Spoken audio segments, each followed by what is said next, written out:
day, my dears. How lovely to meet you. I'm Ada, Countess of Lovelace. You may have heard of me?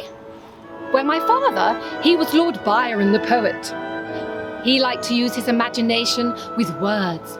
I like to use my imagination with numbers. I worked with Charles Babbage, you know, the famous mathematician, on his analytical engine. Quite unusual for a woman of my time. That engine paved the way for your modern-day computer, don't you know? And I published the first algorithm. Yes, that was me, Ada Lovelace. And where did I get my inspiration from? Why, from nature, of course, with all its wonders and its patterns. I call my approach poetical science. Come closer, my dears. Look, here at this shell. What do you notice if I put the mirror here? Yes, you are correct. A line of symmetry. Indeed. Let us try another.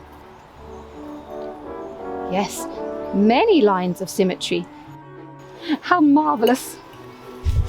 Look, it's a perfect oval. I can show you how to measure its diameter and much more besides. Oh, I've so many discoveries to share with you and algorithms. Oh, do come and be enchanted by Numeracy in Nature with me here at Gunnersbury Park and Museum.